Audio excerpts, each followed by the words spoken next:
Hello மக்களே, வணக்கம். Welcome to Cinelens Tamil. இன்றைக்கி நம்ம சேனலை எதை பற்றி பார்க்க போகிறோம் அப்படின்னா, இதுவரைக்கும் கேஸ் ஸ்டவ் பயன்படுத்திகிட்டு இருந்த எல்லாருமே கூடிய சீக்கிரம் விறகடுப்பை தேடி போக போகிறோம். அது மட்டும் இல்லைங்க, எப்படி ரேஷன் கடையில் போய் நின்று ரேஷன் அரிசி, பருப்பு, எண்ணெய், சர்க்கரை இந்த மாதிரி விஷயங்கள்லாம் வாங்கணுமோ அதே மாதிரியே கூடிய சீக்கிரமாக நம்ம சிலிண்டர் ஆஃபீஸில் போய் நின்று ஒரு கேஸ் வாங்குறதுக்கும் நிற்க போகிறோம். இது கூடிய சீக்கிரமே நடக்க போகுது. எதனால் அப்படின்னு சொல்லி பார்த்தோம் அப்படின்னா, இது வரைக்கும் உலகத்தில் மற்ற நாடுகள் போகிறனால இந்தியா எந்த அளவுக்கும் பாதித்தது கிடையாது. ரஷ்யா உக்ரைன் போராக இருக்கட்டும், மற்ற நாடுகள் ஒருவர் தாக்கி கொள்றதுனால இந்தியாவுக்கு மிகப்பெரிய பிரச்சனை வந்ததே இல்லை. மேக்ஸிமம் பிஸ்னஸ் ரீதியாக பாதிப்பு ஏற்படும்.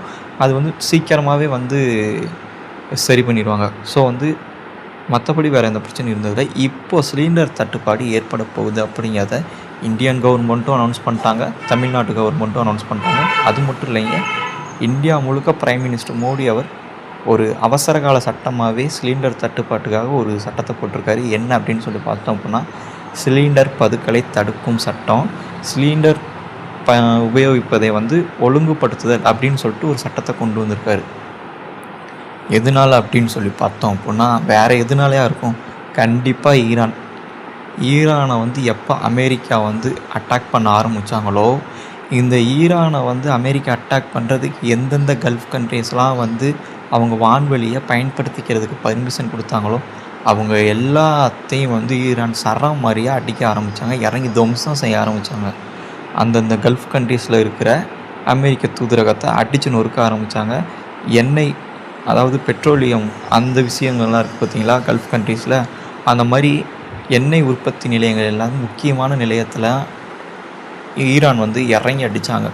ஸோ அப்போவே தெரிஞ்சு போச்சு எல்லாத்துக்கும், கண்டிப்பாக பெட்ரோலு, சிலிண்ட்ரு எல்லாமே மிக பெரிய அளவில் பாதிக்கப்படும் எல்லா நாட்டுக்கும் அப்படின்னு சொல்லிட்டு அது இப்போ தான் நடந்திருக்குங்க.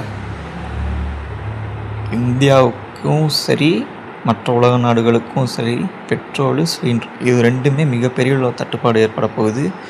எதனால் அப்படின்னு சொல்லி பார்த்தோம் அப்படின்னா, இதுதான் பிரச்சனை. ஆனால் சிலிண்டர் இல்லாமல் எந்த ஒரு வீட்லேயும் சமைக்கவும் முடியாது, எந்த ஹோட்டலும் செயல்படாது.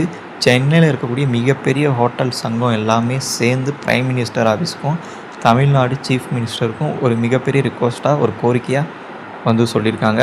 முடிஞ்ச அளவுக்கு சிலிண்டர் தட்டுப்பாடு இல்லாமல் பார்த்துக்கோங்க அப்படின்னு சொல்லிட்டு.